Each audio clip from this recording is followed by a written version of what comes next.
Baik, selamat sore. Eh, pada kesempatan hari ini, saya akan mempresentasikan hasil kelompok saya dengan judul Asas Kebebasan Berkontrak. Baik, yang pertama, saya akan menjelaskan tentang pengertian asas kebebasan berkontrak.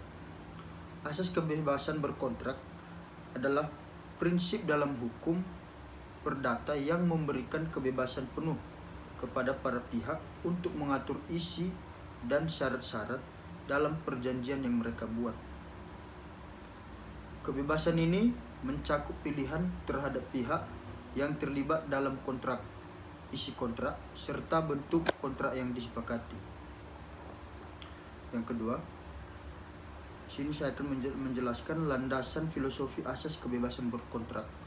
Asas ini bersumber pada prinsip kebebasan individu, di mana setiap orang atau badan hukum memiliki hak untuk mengatur hubungan hukum sesuai dengan kehendaknya. Dalam konteks hak asasi manusia, kebebasan berkontrak merupakan bagian dari hak untuk menentukan dan mengelola kehidupan pribadi dan ekonomi.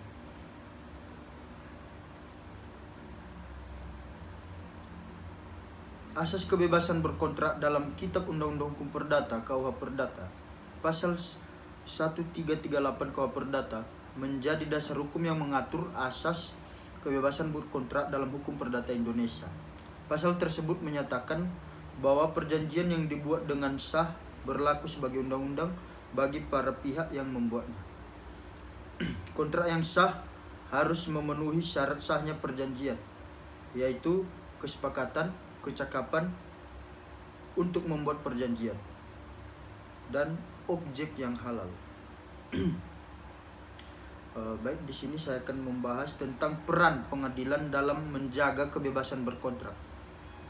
Pengadilan memiliki peran penting dalam menegakkan asas kebebasan berkontrak, namun juga memberikan perlindungan bagi pihak yang lebih lemah. Beberapa putusan pengadilan menguji batas-batas kebebasan berkontrak, seperti dalam hal kontrak yang melanggar hukum atau merugikan salah satu pihak secara tidak wajar. Baik, yang terakhir, pembatasan terhadap asas kebebasan berkontrak. Pembatasan berdasarkan kepentingan umum. Itu bagian yang pertama. Kontrak yang bertentangan dengan hukum atau ketertiban umum tidak dapat diterima. Pasal 1337 KUH Perdata menegaskan bahwa suatu perjanjian yang dibuat untuk tujuan melanggar hukum adalah batal. Selain itu, undang-undang lain seperti Undang-Undang Perlindungan Konsumen dan Undang-Undang Persaingan Usaha juga memberikan pembatasan terhadap kontrak yang dapat merugikan kepentingan publik. Pembatasan yang kedua berdasarkan ketidaksetaraan posisi para pihak. Dalam kontrak ini seringkali terdapat ketidaksetaraan posisi antara pihak yang lebih kuat, misalnya perusahaan besar, dengan pihak yang lebih lemah, misalnya konsumen atau pekerja. Hal ini dapat menyebabkan eksploitasi dan ketidakadilan dalam perjanjian. Oleh karena itu, terdapat perlindungan hukum terhadap pihak yang lebih lemah melalui ketentuan-ketentuan perlindungan konsumen dan pekerja. Bagian ketiga, pembatasan berdasarkan norma moral dan etika. Asas kebebasan berkontrak juga dibatasi oleh moral dan etika. Kontrak yang mengandung unsur-unsur yang bertentangan dengan moralitas atau yang melibatkan tindakan ilegal dianggap batal demi hukum. Misalnya, kontrak yang melibatkan transaksi yang berhubungan dengan tindak pidana atau perbuatan tercela. Kasus kontrak dinyatakan batal oleh pengadilan. Seringkali ditemukan kasus-kasus di mana kontrak yang dibuat oleh para pihak dianggap tidak sah atau batal demi hukum.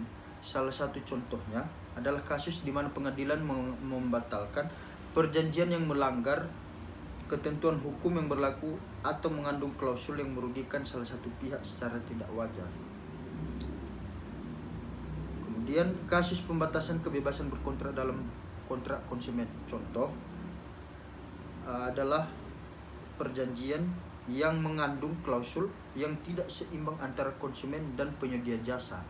Misalnya, dalam hal ini, dalam perjanjian sewa menyewa atau pinjaman yang memberi ruang yang adil bagi konsumen, pengadilan seringkali memutuskan untuk membatalkan atau mengubah klausul yang merugikan pihak konsumen. Baik, demikian hasil presentasi saya pada sore hari ini. Jika ada kesalahan kata, mohon dimaafkan. Terima kasih.